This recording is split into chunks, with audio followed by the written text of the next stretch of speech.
Amen. Karibu katika sehemu nyingine ya somo letu utafanikiwa na kustawi. Kama anavyosema tangu mwanzo wa somo hili kwamba mpango wa Mungu na kusudi la Mungu siku zote ni watu wafanikiwe. Ni watu watajirishwe, watajirike.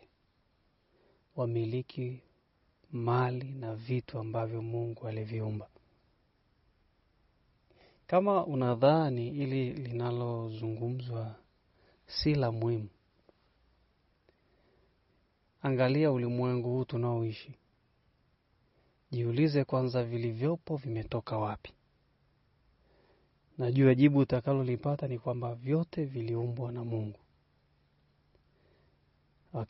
Turudi kwenye kitabu cha Mwanzo. Mungu alipoumba vitu vyote, alimpa nani?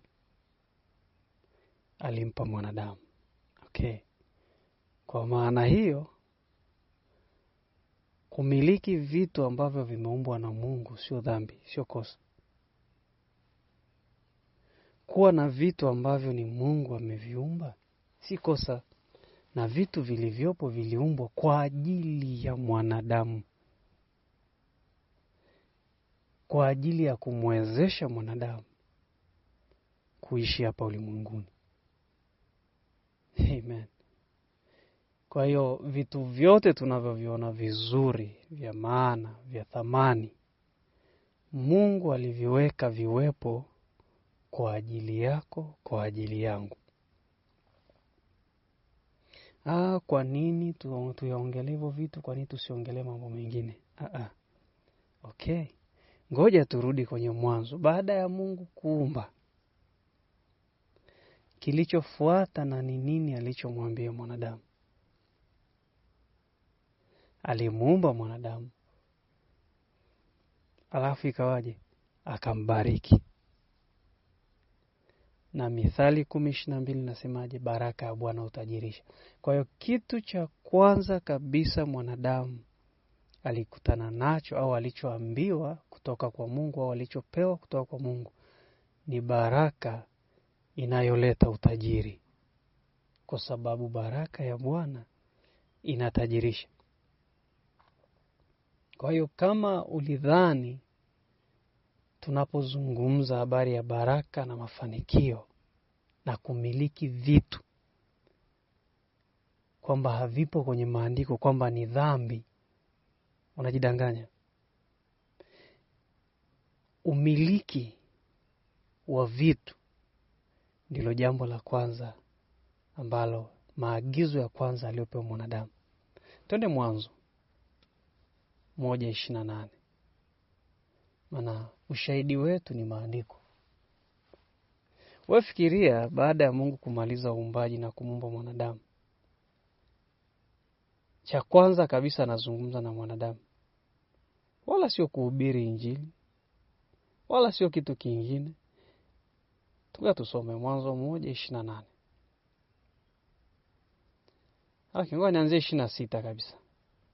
Ndipo Mungu akasema, nasoma Biblia ya neno. Ndipo Mungu akasema, tufanye mtu kwa mfano wetu, kwa sura yetu. Kwa nini wakamfanye mtu kwa sura na mfano? Ili wakatawale samaki wa baharini na ndege wa angani na mifugo na wanyama wa porini wote na dunia yote na viumbe vyote vinavyotambaa ardhini. Kwa hiyo, kwa nini Mungu alimuumba mwanadamu? Kusudi la Mungu kumuumba mwanadamu ni ili akatawale vitu vyote alivyoumba Mungu. Mstari wa 27. Kwa hiyo Mungu akamuumba mtu kwa mfano wake mwenyewe. Kwa mfano wa Mungu alimuumba mwanaume na mwanamke aliwaumba. Mstari wa 28. Mungu alipomaliza kuwaumba, Mungu akawabariki na akawaambia, zaeni, mkaongezeke, mkaijaze dunia na kuitiisha. Mkatawale samaki wa baharini, ndege wa angani na kila kiumbe hai kiendacho juu ya nchi. Sasa ngoja nisome mstari wa 28 kwenye Biblia ya kawaida. Amen. Ili usikie inavyozungumza. Mungu akawabarikia. Mungu akawaambia, zaeni mkaongezeke, mkajaze nchi na kuimiliki, mkatawale samaki wa baharini na ndege wa angani na kila kiumbe chenye uhai kiendacho juu ya nchi. Kwenye Mwanzo hiyo 1:26 Mungu anaeleza kwa nini anataka kumuumba mwanadamu. Ni ili akamiliki vitu vilivyoumbwa na Mungu. Ni ili akatawale vitu vyote vilivyoumbwa na Mungu. Dhahabu haikuja yenyewe kwenye ardhi. Tanzanite haikuja yenyewe kwenye ardhi. Gesi, mafuta, vyovyote vile ambavyo tunavipata kwenye ardhi, madini ya aina mbalimbali, hayakuja yenyewe. Mungu aliviumba, aliviweka. Amen. Alafu aliviumba akaviweka, akampa nani? Mwanadamu, mimi na wewe. Ili tuvifanyaje? Ili tuvimiliki, ili tuvitawale, ili tuvifanye vizaliane. Kwa maana nyingine, ninachukua dhahabu natengeneza mkufu, natengeneza pete, natengeneza kitu fulani. Amen. Ninachukua madini yaliyopo ardhini ya chuma, inatengeneza vitu vya chuma. Ninatumia madini yaliyopo ardhini, natengeneza simenti ambayo nitatengenezea matofali ambayo nitajengea nyumba. Ndio maana ya kuzalisha, kuzaliana. Hakuwa anamaanisha kwamba tu watu wazaliane waongezeke ulimwenguni. No, kwamba nimekupa resources, nimekupa vitu hivi, kama vile ni mtaji nimekupa. Kupitia hivi vitu nenda ukazalisha. Nimekupa miti, sijakupa meza. Kwa hiyo chukua miti katengeneze meza. Amen. Vikazaliane. Hallelujah. Kwa hiyo Mungu tangu mwanzo alimuumba mwanadamu kusudi ya kwamba amiliki uumbaji wote wa Mungu. Kwa hiyo mtu mwenye mamilioni ya mifugo sio kwamba ana tamaa. Ndicho kitu ambacho Mungu aliagiza. Nendeni mkamiliki. Biblia neno inataja kabisa mifugo, alafu inataja wanyama wa porini. Kwa hiyo kuna wanyama wa kufugwa, wanyama wa porini, mkawamiliki. Tembo na ukubwa wake wote, mwanadamu anamtawala. Ndicho kitu Mungu alichokuwa anamaanisha. Amen. Mungu alipowavuruga lugha kwenye mnara wa Babeli, kusudi lilikuwa ni moja tu. Waende ulimwengu mzima wakaumiliki. Hakutaka ulimwengu ujae wanyama wa porini. Alitaka wanadamu wawepo ulimwenguni, kila mahali wawepo, wamiliki kila mahali. Ndio maana akataka wasambae, wawepo kila mahali. Ndio mapenzi ya Mungu. Kwa hiyo wale ambao wanapinga mafundisho ambayo yanazungumzia baraka, mafanikio, kumiliki mali, ni kwa sababu hawajasoma kitabu cha Mwanzo. Waone tangu mwanzo Mungu alisema nini. Hallelujah. Okay. Twende kitabu cha Yohana Mtakatifu, mstari wa 1 pale mpaka wa 5. Yohana Mtakatifu, mlango wa 1, mstari wa 1 mpaka wa 5. Kumbuka tunazungumza habari ya kufanikiwa na kustawi.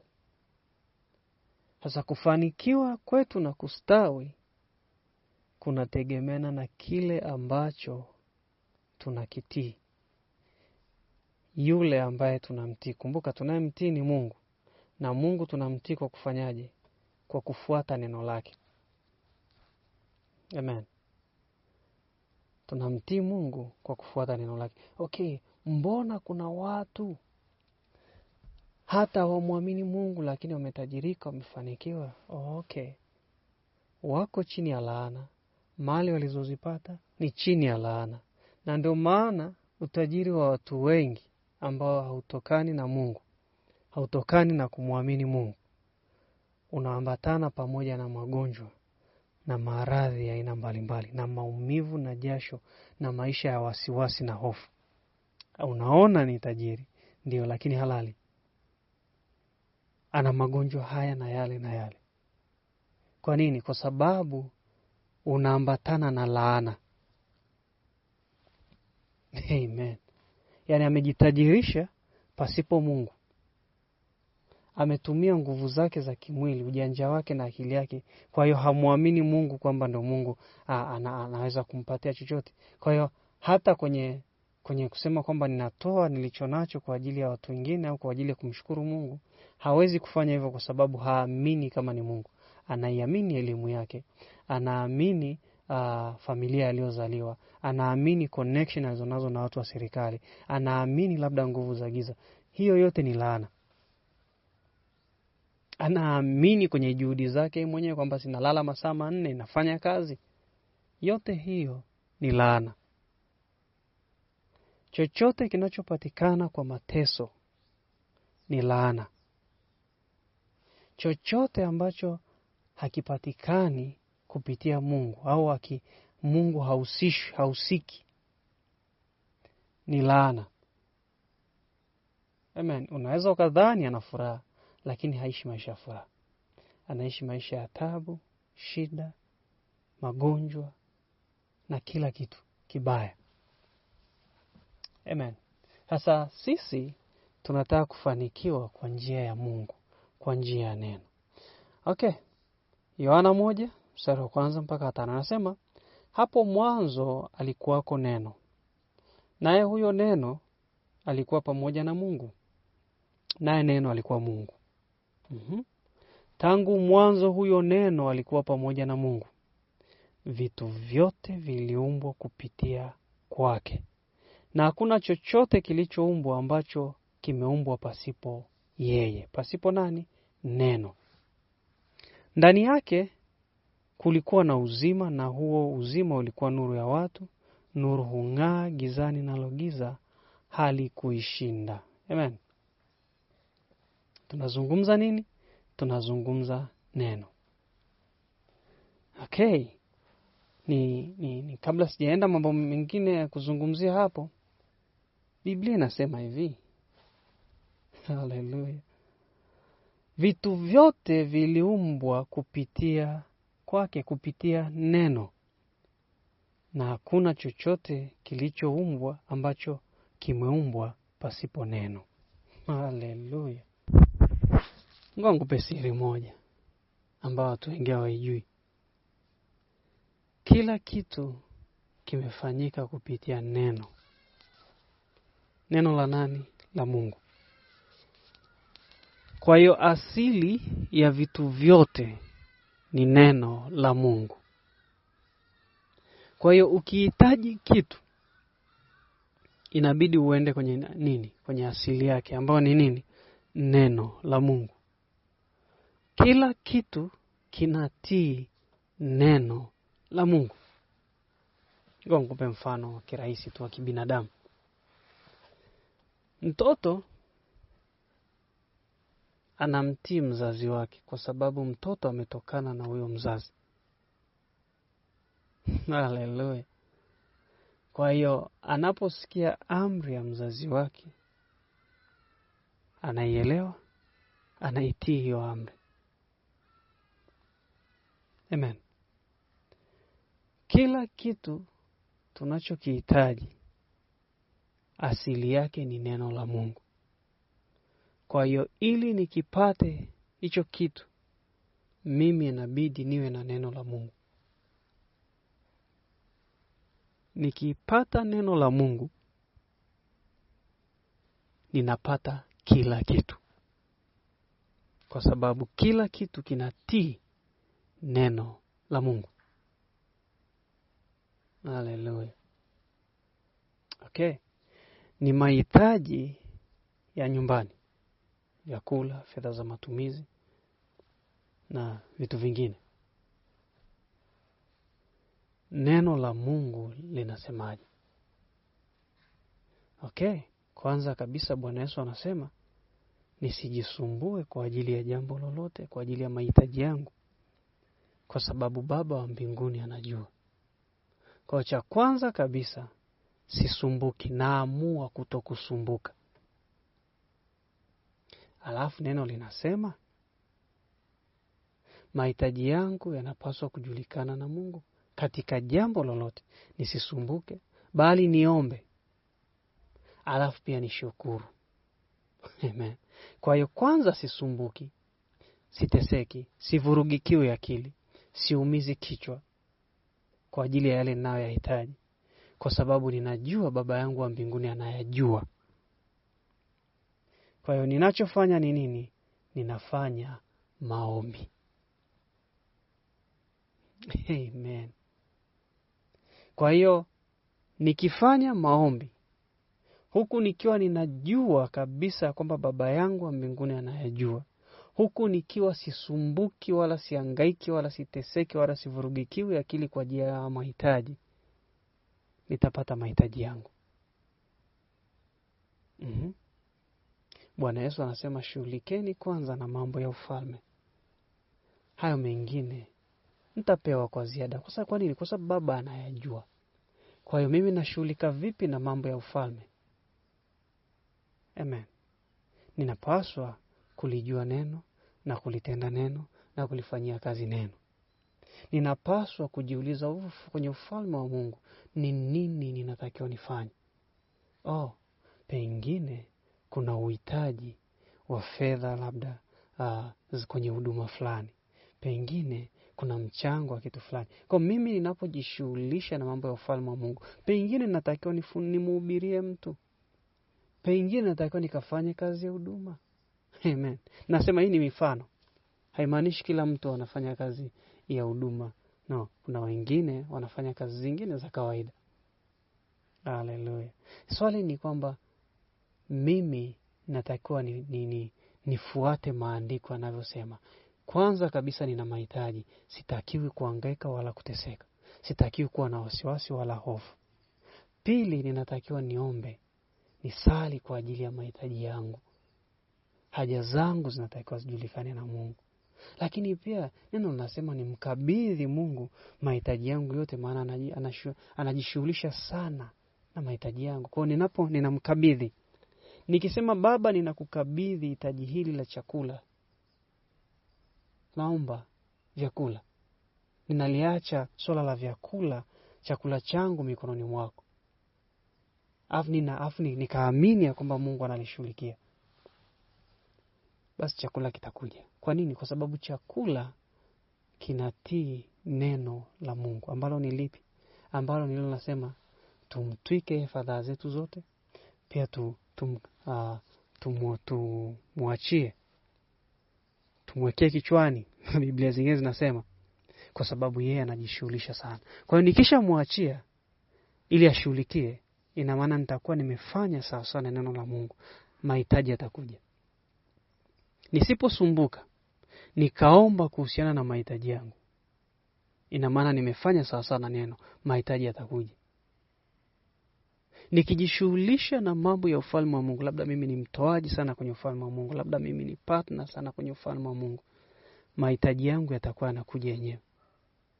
Kwa nini? Kwa sababu ninatii neno, ninatenda neno. Pengine mimi ninachoweza kufanya ni kuwa mwaminifu kwenye utoaji wa fungu la 10 mfano. Ina maana baraka, milango ya baraka inafunguka, kila ninachohitaji nakipata. Fedha hazitakuwa shida kwangu, mali hazitakuwa changamoto kwangu, vitu vitakuwa vinakuja. Haleluya. Pengine sina wasiwasi, sina mashaka. Kwa ninachofanya ni nini? Ninaendelea kutamka na kukiri kwamba Mungu wangu atanijaza kila kitu ninachohitaji kwa kadri ya utajiri wake. Ninazungumza muda wote. Hicho ndo kitu ambacho pengine ndo ninachoweza kukifanya. Kwa ninaendelea kutamka kwamba na Mungu wangu atanijaza kila chakula ninachohitaji kwa kadri ya utajiri wake katika utukufu ndani yake Kristo Yesu. Ninaendelea kuzungumza hivyo, ninaendelea kuamini hivyo, ninaendelea mpaka mahitaji yangu yatakuja. Kwa nini? Kwa sababu nimetumia neno. Nimezungumza neno. Nimelitenda neno. vitu vyote vitatii, vitakuja. Yale ninayoyahitaji yatatii, yatakuja. Yanatii nini? Sio yanatii tu mimi, yanatii neno. Amen. Nikiomba chochote kwa jina la Yesu, ninakipata, kitakuja. Kwa nini? Kwa sababu nimeomba kwa jina la Yesu, na kuomba kwa jina la Yesu ni agizo, lipo kwenye neno. Ustawi, kufanikiwa, vinatokana na mtu kutii kile ambacho Mungu amesema, ama kufanya kile ambacho Mungu amesema. Amen. Ni hivyo. Kwa maana vitu vyote viliumbwa na neno, vinatii neno. Tukutane sehemu inayofuata. Hudumu katika afya na kuzidi kutajirika. Amen.